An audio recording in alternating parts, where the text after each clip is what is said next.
He says, any advice for parenting teenage daughters? And see, this is why I have this with me a lot.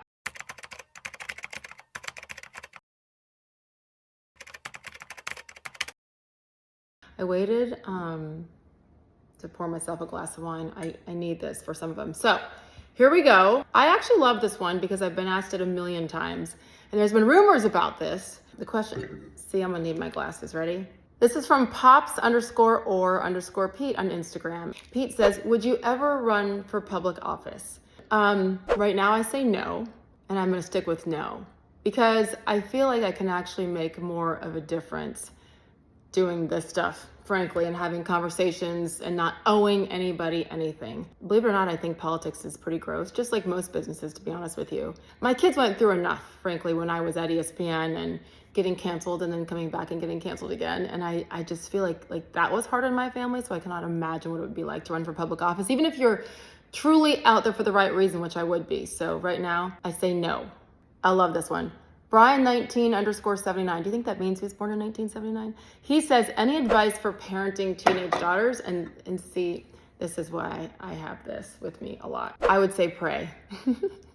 My daughters are the best. And it's really cool because they're actually becoming my friends now, not just my daughters. And I don't feel like I have to constantly parent. Most importantly, obviously a lot of conversations with your daughters, but I would say for mothers and especially fathers, hug your girls, love on your girls.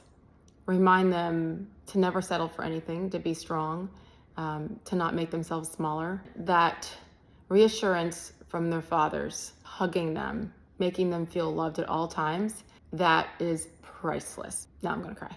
Okay, next, Brian_Kozal. Oh, I like this. Who do you most want to interview that you may never have the chance to? You know, there's a lot of people, I don't know if I'll ever get a chance to interview Condoleezza Rice. She's my hero. I've met her a couple times and then I get like shy and silent and quiet around her because I'm obsessed and I worship her in a very healthy way, non-stalkerish, because of what she's done and how she's done it and how much she's overcome and how much I don't think she's ever been properly celebrated by America as a whole, but especially Black America, because she didn't fall under the correct party line. One person I wish I had the chance to interview is Stuart Scott. I cannot believe that this past January was 10 years since he passed away. And many of you have heard me speak about him. He is my guy. I still talk to him a lot, actually. But I think I would have wanted to ask him a whole different type of question today than I would have 10 years ago before he passed away. It'd be a great conversation. There'd be some arguing, actually, because we didn't agree on a lot of things, but it didn't matter. We just loved each other. And Stuart Scott, I say this a lot, Stuart Scott believed in me a lot longer, way before I believed in myself, and I miss him terribly. So I can't interview him, but I can have conversations, and I do that every day still. From Legger0311. Ooh, would you ever do a tell-all type thing about the ESPN talkers that spoke ill of you? I'd love it. Legger says, I'd love it. Would I love it? I'm writing a book right now. It's taking me way too long. I'm going to be honest in the book because it was all part of my story and part of my journey. I would love to have these conversations with these people face to face, but I know most of them would never do that. So it isn't going to be a tell-all, but it will just be very honest about my experiences, how it affected me, and how maybe I would advise others to handle crap like that in the future, but I'll never be petty. Yeah, we'll see. Stay tuned. This one is from SS Gum, again on Instagram. What is your biggest challenge in this current season of life? Two things I'd say. Being independent with this whole thing. I've worked for networks, local, regional, national, my whole career for 30 years now. And it was awesome and honestly in every way, pretty much, except for having to beg for vacation time. But otherwise, I was able to go home. Like when I signed off the air, go home and start over the next day. When you're doing it on your own independently, you're responsible for a lot more. And that's kind of scary.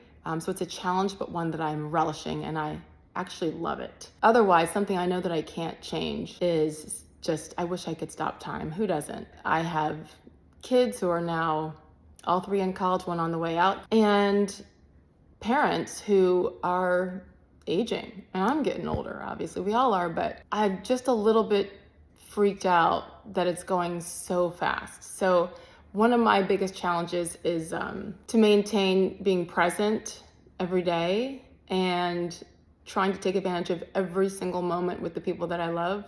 Balancing that with work as I've gone independent, But that's my biggest challenge, is making sure, like, I want to do everything with everybody that I love, and there's not enough time in the day. Yeah, just trying to balance it all. And I don't even like the word balance because that makes it seem like it's all equal. So being independent, but more importantly, trying to find the time to be around the people that I love every single day. Okay, now I need this wine. Why aren't more women athletes and coaches standing up versus men in women's sports? This is from Dotsiebo, Dotsiebo on Instagram.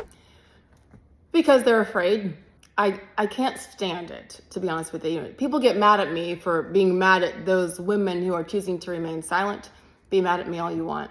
I understand more for the athletes, because when they're in it, like, this is their moment, the only time in their lives that they're going to be able to compete. Like, that comes to an end when you're young, really. So I understand why they don't want to take that stand and miss making the team for a state championship or an Olympic team. Like, I get that. As far as the coaches, that really, really disappoints me. I know these coaches who say one thing but believe another.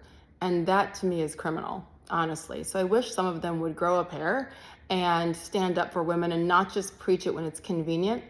But many of the people that you know, the biggest names, they know it's wrong, but for some reason they are not willing to take the chance, I guess, and stand up for women as they should.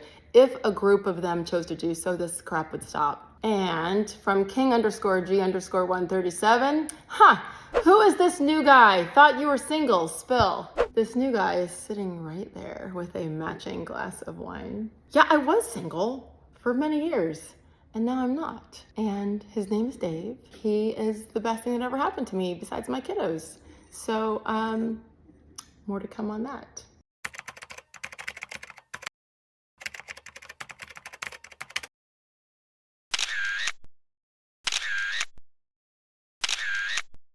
I think that's the perfect place to end. Yeah, because the next ones are asking for pictures of my feet. So that's enough Q&A, but actually please keep them coming. I'll answer anything except weird feed picture requests. Bye.